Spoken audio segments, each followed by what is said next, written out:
The lights on the bridge flickered red as Commander Jake Morrison watched the alien ship get closer. His hands were sweating as he gripped the metal rail. Around him, the crew of the Earthship Horizon moved like scared cats. Everyone knew what was coming. Everyone knew who was on that ship. "Sir, they're asking permission to dock," said Lieutenant Kate Barnes from her station. Her voice shook a little. Jake could not blame her. No human had ever met one of them face and live to tell about it. "Give them permission," Jake said. His voice came out stronger than he felt. "Tell them we're ready." The Kithara had been attacking human colonies for 20 years. Their black ships would appear without warning, take what they wanted, and disappear into space. No one knew why they did it. No one knew what they looked like. Until now, Jake walked to the window and looked out at the alien ship. It was smooth and dark like a piece of night sky. No lights, no windows, just black metal that seemed to eat the light around it. The ship moved like a living thing, sliding up to their docking bay with perfect control. "They're coming aboard now, sir," Kate said. "Security teams are in position." Jake nodded. He had 20 soldiers waiting in the docking bay, all with weapons ready. Not to fight, but to be safe. Today was supposed to be about making peace, but Jake had learned never to trust completely. The docking bay doors opened with a loud hiss. White fog poured out from the alien ship like smoke. Jake held his breath. Then something moved in the fog. She was huge. That was the first thing everyone noticed. 8 feet tall, maybe more. Her skin was black like her ship, but it shone under the lights like whetstone. She had 6 arms, each one ending in claws that looked sharp enough to cut through metal. Her face was long and narrow, with 4 yellow eyes that glowed like little suns. The soldiers took a step back. Jake could hear someone whisper a prayer, but he stayed where he was and watched her move. She walked with her head high, but something about the way she held her extra arms made her look smaller than she was. "I am Zarathic," she said through a small device on her chest. The words came out in perfect English, but her real voice was deep and musical. "I speak for those who want peace." Captain Rogers stepped forward. He was a good man, but Jake could see his hands shake. "Welcome aboard the Horizon. I am Captain Rogers. We are ready to talk." Zarathic's 4 eyes looked at each person in the room. When her gaze reached Jake, she stopped for a moment. He did not look away. Most people would have, but something made him keep looking. Her eyes were not just yellow. They had gold spots in them, like stars. "You stare, human," she said. The translation device made her voice sound flat, but Jake thought he heard something else underneath. Not anger. Something more like surprise? "I'm sorry," Jake said. "I didn't mean to be rude. I'm Commander Morrison. I study alien life forms. You study death," she said. "That is what I am to your kind. Death with 4 eyes and 6 arms." Jake shook his head. "No, you're someone who came here to talk about peace. That makes you brave, not death." For a moment, no one spoke. The other humans looked at Jake like he had lost his mind. Zarathic tilted her head to one side, the way a bird might when hearing a new sound. "Come," Captain Rogers said quickly. "We have prepared a room for the talks." They walked through the ship's halls to the meeting room. Jake noticed how the crew members they passed would flatten themselves against the walls to stay as far from Zarathic as possible. Some of them made the sign of the cross. Others just stared with wide eyes. Zarathic saw this too. Her extra arms wrapped around her body like she was trying to make herself smaller. Jake found himself walking closer to her, not because he wasn't afraid, but because he could see she was alone in a way. That had nothing to do with being the only alien on the ship. The meeting room was big and white with a long table in the middle. Zarathic sat on one side, the humans on the other. The distance between them might as well have been a mile. "My people have been at war with yours for 20 years, Zarathic began. "Some of us think this war should end, others do not. I'm here to speak for those who want peace." Captain Rogers nodded. "What do your people want?" "Safe passage through this part of space. Places to gather resources without fighting. An end to the killing. And what do you offer in return?" Zarathic was quiet for a long moment. "We offer to stop the raids." to share knowledge of star maps and safe routes, to warn you of other dangers in the deep space. It sounded good, but Jake could tell there was more to it. He watched Zarathik's face as she spoke. Her 4 eyes kept looking around the room, never staying on one person for long. She was nervous, he realized, maybe even scared. Why you? Jake asked suddenly. Everyone turned to look at him. Why did your people send you to talk to us? Zarathik's eyes focused on him. Because I am the only one who thinks you are worth talking to. The words hung in the air like a challenge. Captain Rogers cleared his throat. What does that mean? It means most of my people think humans are weak, soft, not worth the trouble of making peace with. They would rather keep taking what they want. But you don't think that, Jake said, double quote. No, I think you are different. I think you might understand things that my people do not. What kind of things? Zarathik was quiet again. When she spoke, her voice was softer. That strength is not just about how hard you can hit. That sometimes the brave thing is to stop fighting, not to keep fighting. Jake felt something click in his mind. You're not just speaking for a peace group, are you? You're speaking for yourself. Her 4 eyes widened. What do you mean? I mean you're not here because your people sent you. You're here because you want to be here. Because you believe in peace, even if they don't. The room got very quiet. Captain Rogers and the other officers looked uncomfortable. They had come here thinking they were meeting with an official representative. If Jake was right, they were meeting with someone who might be acting on her own. Is this true? Captain Rogers asked. Zarathik looked at her hands. Her claws clicked against the table. There are those who support peace, but they are few. And they are afraid to speak too. Loudly, how few? Jake asked. Few enough that if I fail here, I will not be welcomed home. Now Jake understood why she had looked so alone. She wasn't just the only alien on their ship. She was the only one of her kind who thought this peace was possible. If the talks failed, she would have nowhere to go. Then we better make sure you don't fail, he said. Zarathik looked at him with all 4 eyes. Why would you help me, human? You do not know me. You do not know my people. Jake thought about that. She was right. He didn't know her. But he knew what it felt like to be the only one who believed in something. He knew what it felt like to be alone in a room full of people who didn't understand. Maybe that's exactly why I should help you, he said. Sometimes the best way to understand someone is to listen to them when no one else will. For the first time since she had arrived, Zarathik's face changed. The hard lines around her eyes softened. She looked almost surprised, like someone had just given her a gift she hadn't expected. You are not what I expected, Commander Morrison, she said. Neither are you, Jake replied. And he meant it. The talks went on for 3 days. Each morning, Jake would watch Zarathik walk into the meeting room with her head high, but he could see the tiredness in her 4 eyes. The other humans still kept their distance. They would talk to her when they had to, but they never looked comfortable doing it. Captain Rogers had given Zarathik a room on Deck 7, far from the crew quarters. Jake had helped set it up with things she might need. The ceiling was higher than normal rooms, and the bed was more like a flat platform. The walls were bare, metal, cold, and gray. She needs food, Jake told the kitchen staff. Find out what she eats. The cook, a thin man named Pete, shook his head. I'm not cooking for that thing. Who knows what it wants to eat? Probably human flesh.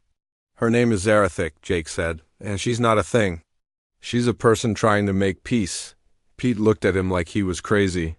You're getting too close to it, Commander. That's dangerous. Jake ignored him and made the food himself. He learned that Zarathik ate mostly proteins and a type of plant that grew in deep space. The ship's gardens had something close enough. He cooked it the way the computer said her people might like it. When he brought the food to her room, she was standing by the small window, looking out at the stars. She turned when the door opened, and Jake saw her move quickly to the far corner of the room. Your food? He said, setting the tray on the table. Why do you bring it yourself? She asked.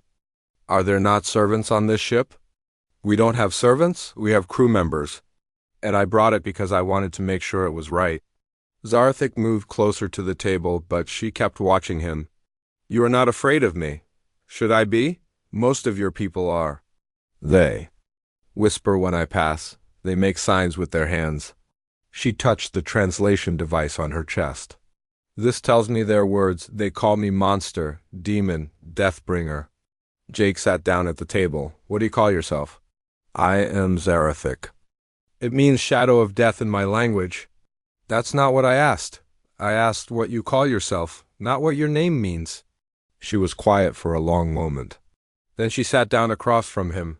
I do not understand. I mean, when you think about who you are, what words do you use? Are you a warrior? A diplomat? A mother? A teacher? I am ... double quote. She stopped. Her claws clicked on the table. I am someone who does not fit with her people. Someone who thinks differently? That doesn't sound like a bad thing. On my world it is. We value strength above all else. The ability to make others fear you. I have never been good at that. Jake looked at her. She was 8 feet tall with 6 arms and claws that could cut through metal. You look pretty strong to me. Physical strength, yes. But I do not enjoy using it. I do not like to see fear in others' eyes. She touched her face with one of her smaller arms. These eyes were made to frighten. This face was made to bring terror, but I have never wanted to be feared. What do you want to be? I want to be understood. I want to be... She stopped again. There is no word in your language for what I want to be. Jake thought about that. Try to explain it anyway. I want to be someone who brings peace instead of war. Someone who builds instead of destroys. Someone who is valued for reasons other than how much pain they can cause. Sounds like you want to be respected. Respected, she repeated. Yes, that is close to the word I cannot say. They ate in silence for a while. Jake noticed that Zarathic ate very carefully, using only her smallest claws to pick up food. She kept her larger arms folded against her body, like she was trying to make herself less threatening. Can I ask you something? Jake said. Yes. Why did you really come here? Not the official reason, the real reason. Zarathic put down her food. Because I am tired of being alone.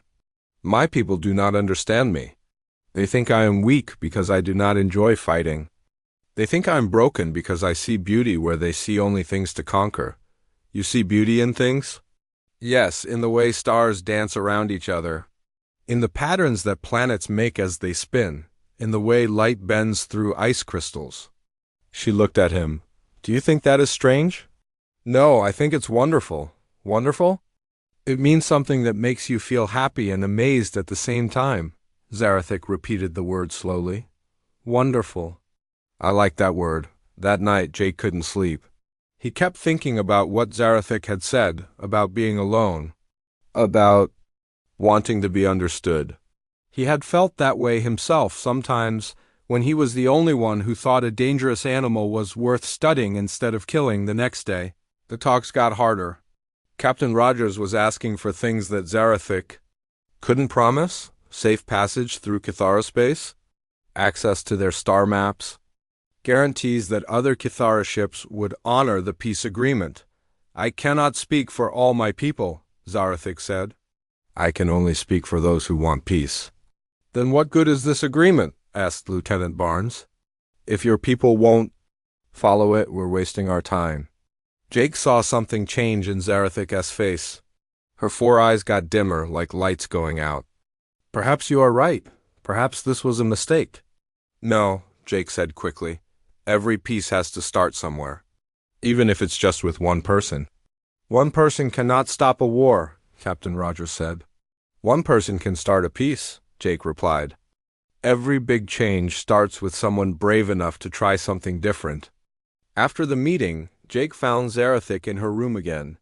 She was sitting on the floor in the corner, all 6 arms wrapped around herself.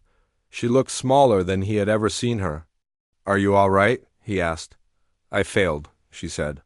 I came here thinking I could make a difference, but I was wrong.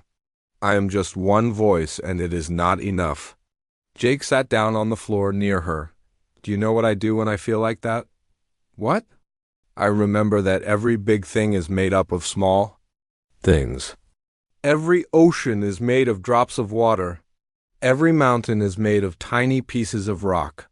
One voice might not be enough to stop a war, but it might be enough to start people thinking. You think differently than other humans? Zarathik said. So, do you, compared to other Kithara? Maybe that's why we can talk to each other. She looked at him with her 4 eyes. Why are you kind to me, Commander Morrison? I am your enemy.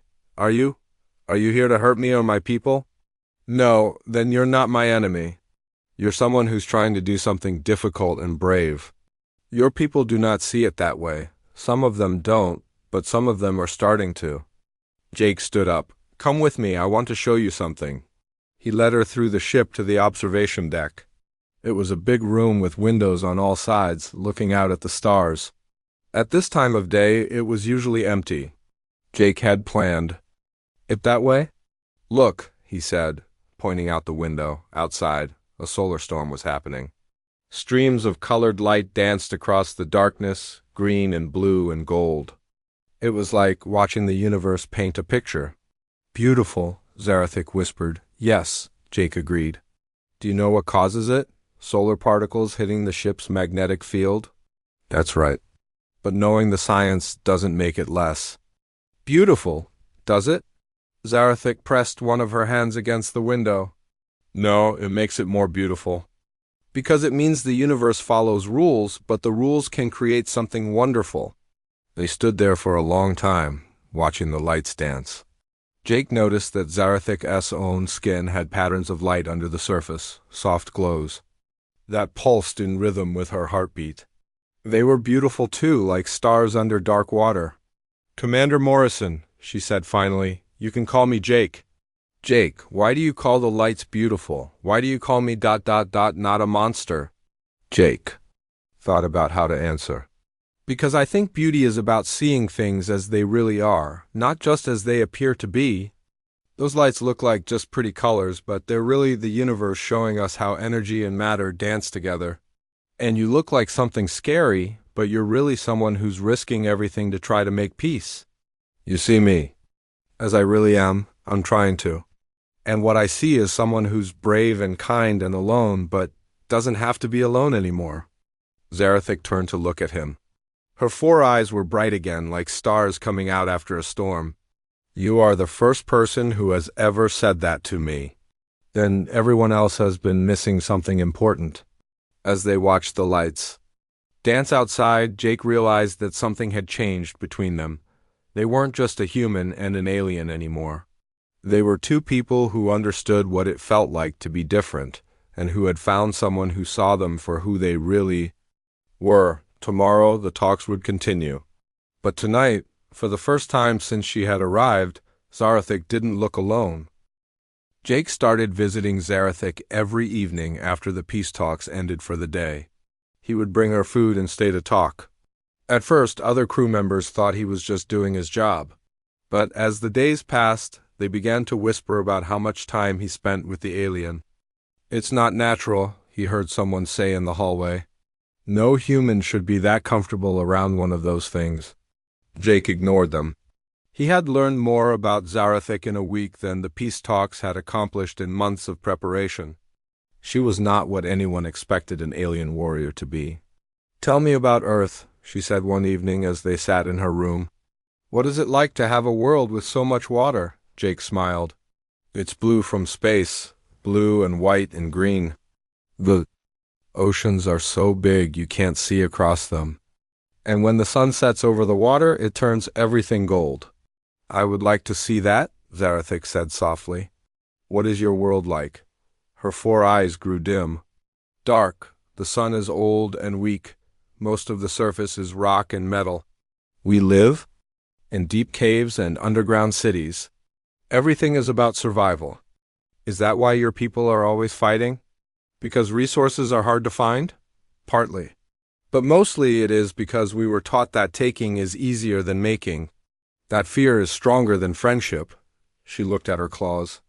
We were taught that these are tools of war, not tools of creation. But you don't believe that. No, I learned to use these to build things, to grow food, to make art. She moved to a corner of the room and picked up something she had been working on. It was a small sculpture made from scraps of metal, twisted into the shape of a dancing figure. Jake stared at it. "You made this?" "Yes, it is not very good." "Are you kidding?" "It's beautiful." He held it up to the light. The metal caught the glow, and threw shadows on the walls. "This is amazing." "How did you learn to do this?" "I taught myself." "In secret, on my world, art is considered weakness. Only weapons and tools of war are valued." "That's terrible. It is how we survive." "Or how we think we survive." She took the sculpture back and held it carefully. "But I think there are other ways to be strong. Ways that do not require others to fear you." Jake thought about that. "Is that why you're really here? Not just to make peace, but to find a different way to live?" Zarathik was quiet for a long moment. "Yes, I am tired of being what others expect me to be. I want to be what I choose to be." "What do you choose to be?" "I do not know yet. But I know I do not want to be a weapon anymore." The next day, Jake made a decision. Instead of staying in the meeting room during the talks, he asked Zarathik if she would like to see more of the ship. Captain Rogers didn't like the idea, but he agreed. Jake took her to the garden first. It was a small room, with plants from Earth growing under artificial lights. Zarathik stopped at the entrance and stared. "So much green," she whispered. "So much life. Have you never seen plants before?" "Not like this. On my world, plants are small and gray. They grow in the dark and barely live." She moved closer to a tomato plant heavy with red fruit. "May I touch it?" "Of course." She reached out with her smallest hand and barely brushed the leaves. Her touch was so gentle that Jake could hardly believe those were the same claws that everyone feared. "It's soft," she said in wonder, "and it smells like ... like sunshine." "How do you know what sunshine smells like?" "I don't. But if it had a smell, it would smell like this." They spent an hour in the garden. Zarathik asked questions about every plant. She wanted to know how they grew, why they had different colors, how humans used them. Jake found himself seeing the garden through her eyes, amazed by things he had taken for granted. "On my world," she said, "we have a saying. Life is what you take from death, but here life is what you give to life." "What do you mean?" "You plant seeds not to destroy something, but to create something. You water plants not to show power, but to show care. Everything here is about making life better, not about surviving by making others suffer." Jake nodded. "That's the difference between living and just surviving." "Yes, I think I have been only surviving. I want to learn to live." From the garden, they went to the workshop where crew members fixed things and built new equipment. Jake showed her the tools and machines. Zarathik picked up a welding torch and examined it. "This makes fire?" "Controlled fire." "We use it to join metals together, to make weapons?" "Sometimes, but mostly to make things that help people. Ship repairs, medical equipment, art projects." "Art projects?" Jake showed her a sculpture that one of the crew members had made in his free time. It was a model of Earth, perfect in every detail.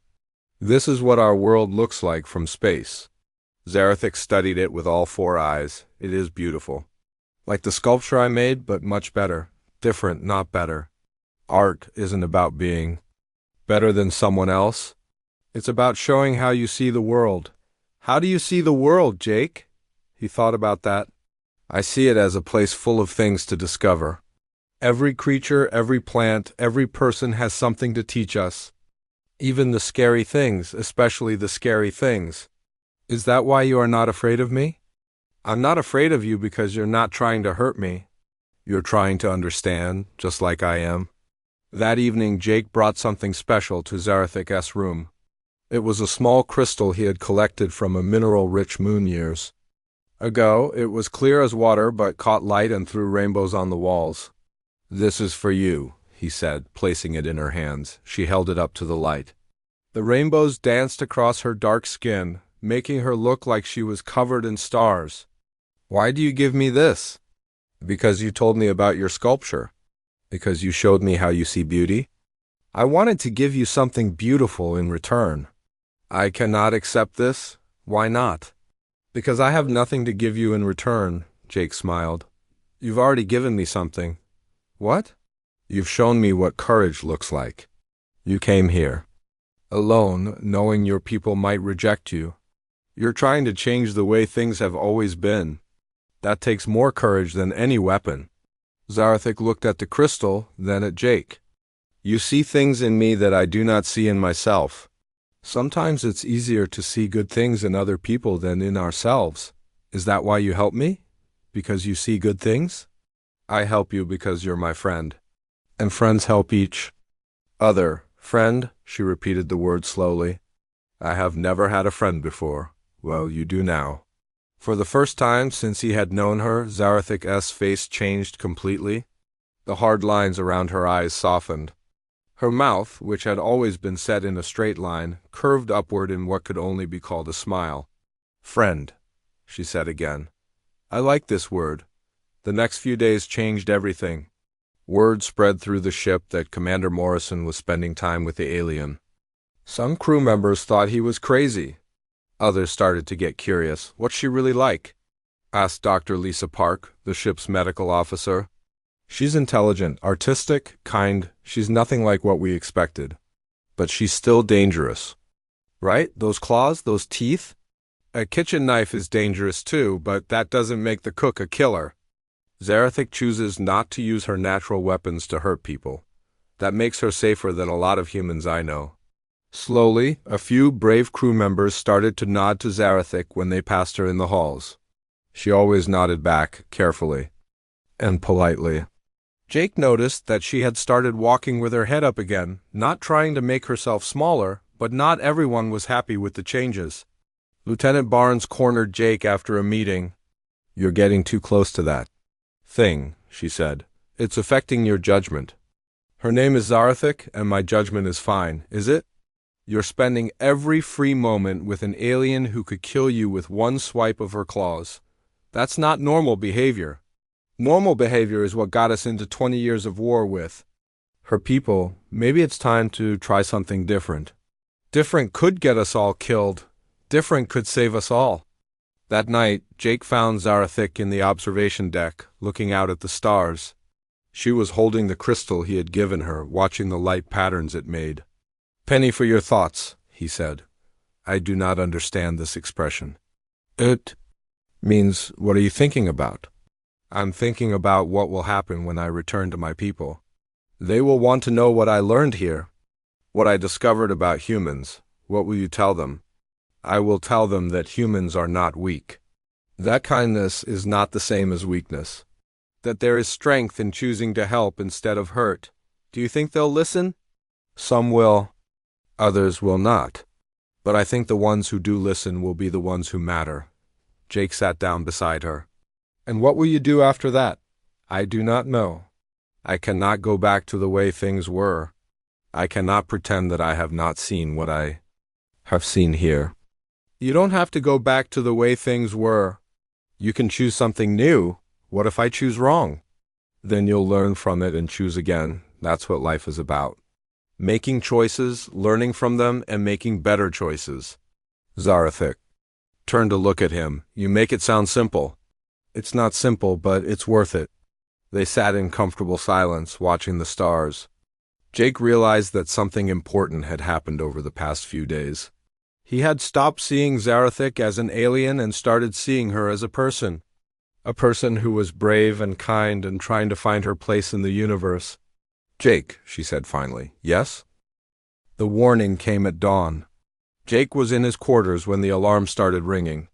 Red lights flashed through the ship as he ran to the bridge. Captain Rogers was already there, staring at the main screen with a grim face. What is it? Jake asked.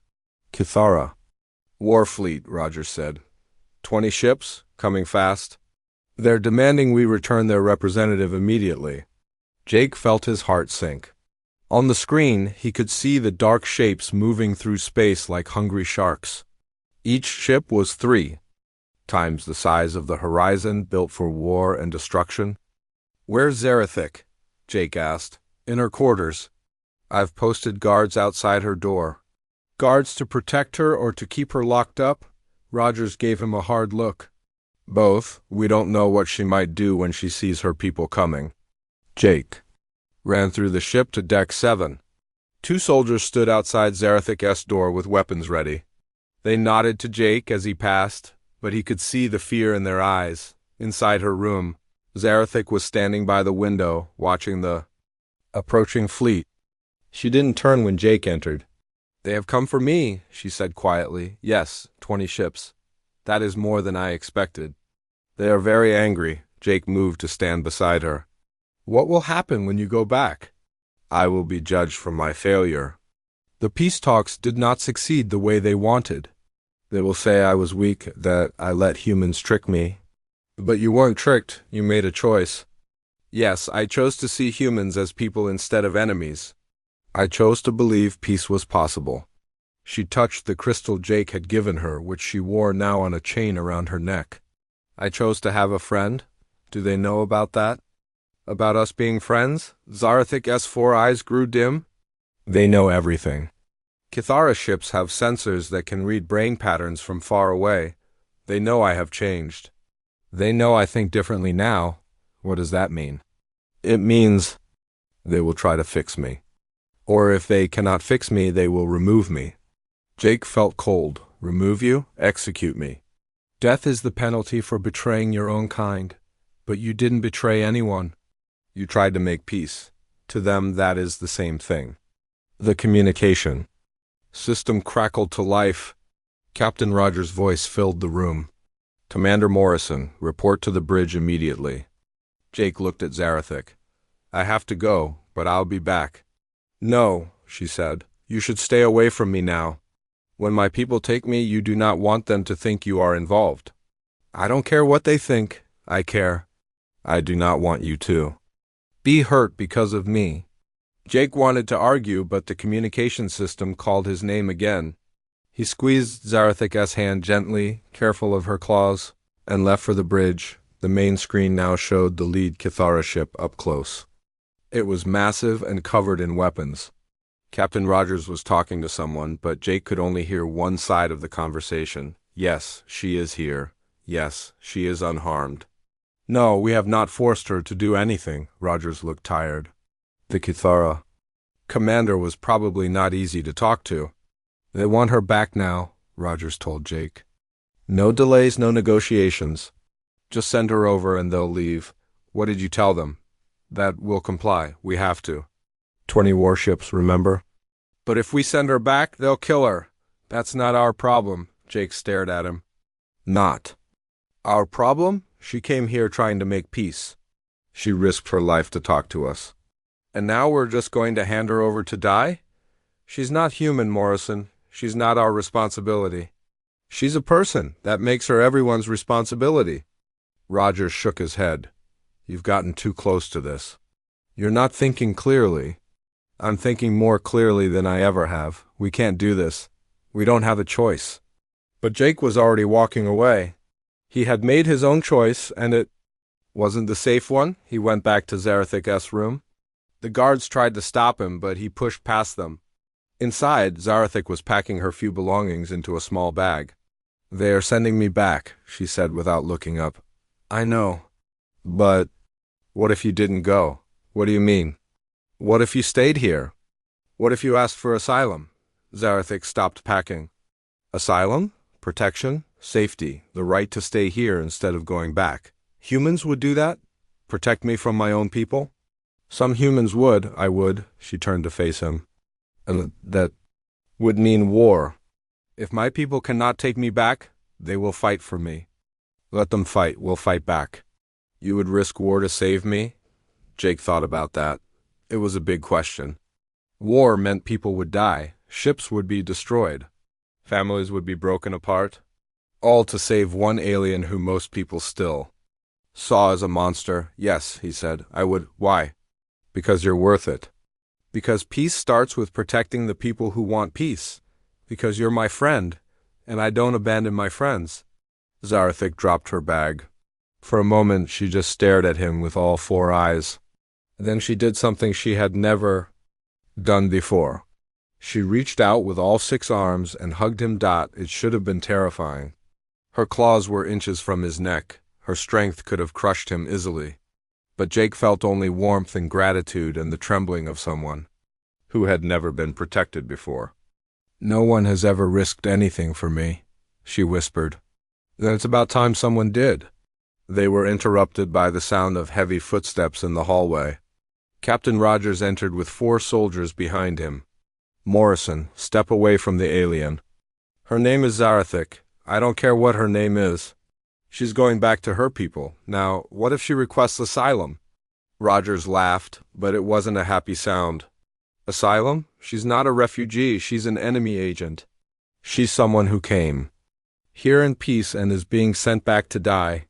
That sounds like someone who needs asylum to me. The decision has been made. Guards, escort the alien to the shuttle bay." The soldiers moved forward. Zarathik stepped back, but she didn't fight. Jake stepped between them and her. "Wait," he said. "Just wait 1 minute." He activated his communicator and connected to the ship's main system.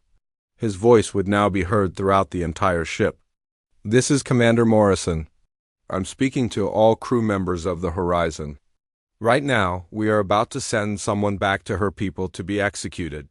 Her crime was trying to make peace with us. Her crime was believing that humans and Cathara could stop fighting and start understanding each other." Rogers tried to stop him, but Jake kept talking. "I know most of you are afraid of her. I was afraid too at first. But I got to know her. I learned that she makes art in her spare time. That she sees beauty in things her people call ugly. That she chose to risk everything for the chance to end 20 years of war." Jake looked at Zarathik, who was listening with her eyes wide. "Her name is Zarathik. She is brave and kind and alone. She came here hoping to find people who would understand her. Instead, we're sending her back to die because it's easier than doing what's right." The ship was completely quiet. Even Rogers had stopped trying to interrupt. "I am formally requesting asylum for Zarathik. I am asking this ship, this crew, this captain, to do something that has never been done before. To protect someone who isn't human, because protecting people is what humans do best." Jake turned off the communicator. The silence stretched on for what felt like hours. Then Lieutenant Barnes spoke up from the doorway. "I second the request." Rogers spun around. "Barnes, you're out of line." "No, sir. Commander Morrison is right. We can't just hand her over to be killed." Dr. Park appeared in the hallway. "I agree. She should be given asylum." More voices joined in.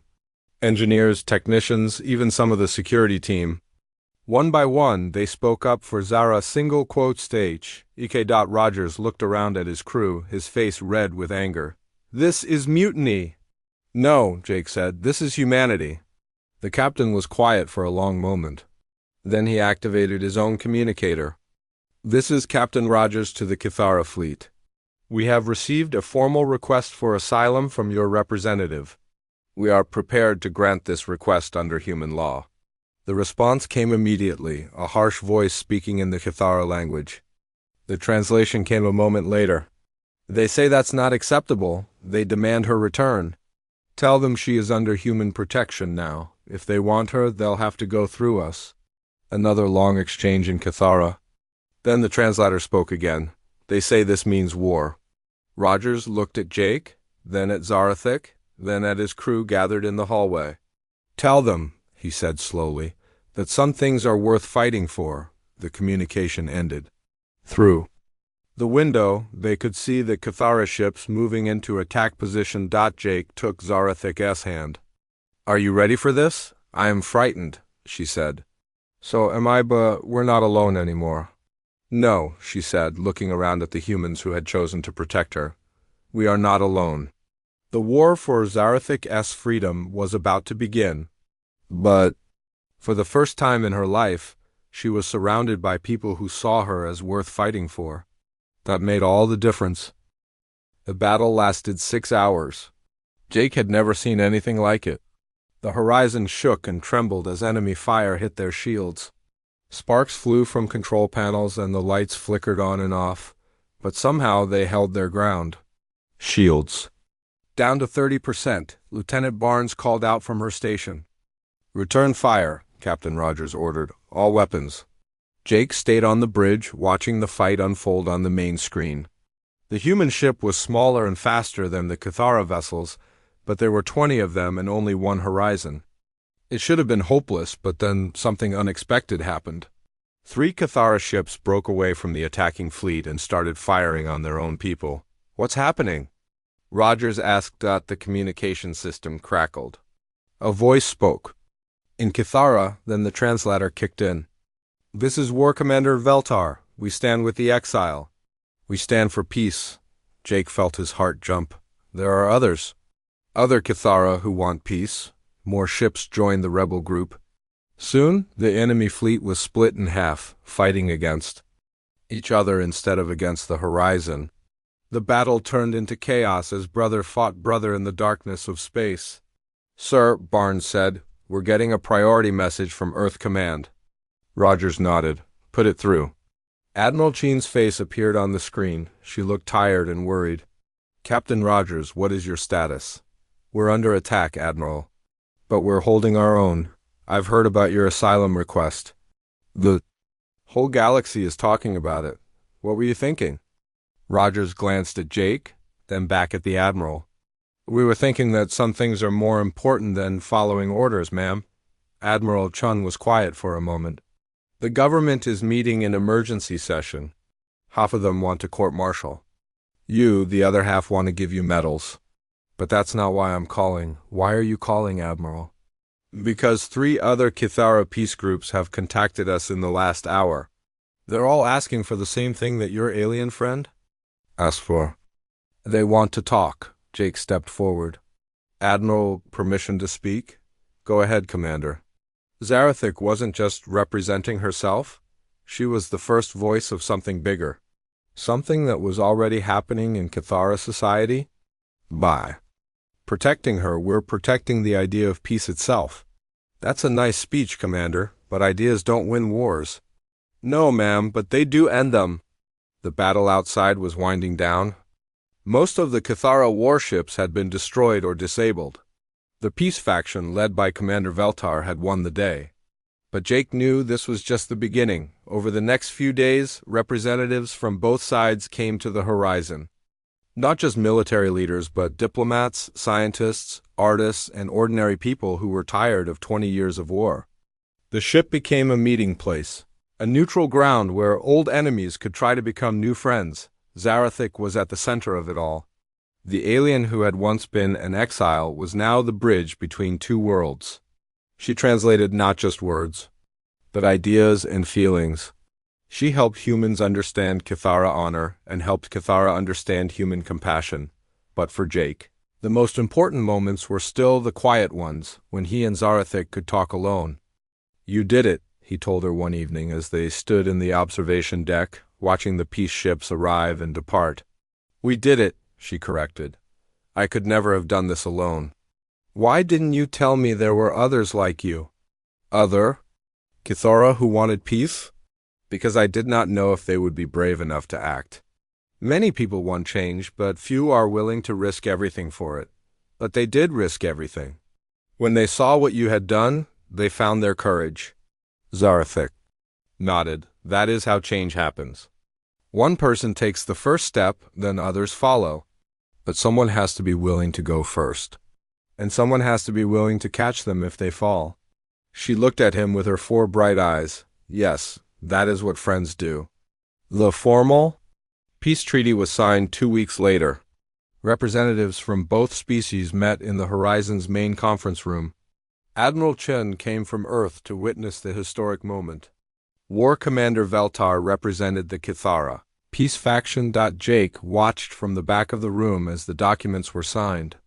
20 years of war ended with pen and paper and the willingness of people to see past their fears, but the ceremony that mattered most to Jake happened the next day. It was smaller, more personal. Just him and Zarathik and Captain Rogers and a few close friends. "Do you, Zarathik of the Cathara people, request to become a citizen of the Human Federation?" Rogers asked, reading from a tablet. "I do," Zarathik said in perfect English. She had been practicing. "And do you, Commander Jake Morrison, agree to sponsor her citizenship and vouch for her character?" I do, Jake said, his voice strong and clear. Then, by the authority given to me as captain of this vessel, I hereby grant you full citizenship and all the rights that come with it. Welcome to the Human Federation, Zarathic Morrison. She had chosen to take Jake's last name, a human custom. That honored their friendship. But Jake knew it meant more than that. It meant she had found a family, a place where she belonged after the ceremony. They walked to their favorite spot on the observation deck. Earth was visible through the windows now, blue and beautiful in the distance. So what happens now? Jake asked. Now we go home, Zarathic said. To Earth, to a world with oceans and sunsets and gardens full of green plants. Are you nervous about it? A little. Your world will be very different from what I am used to.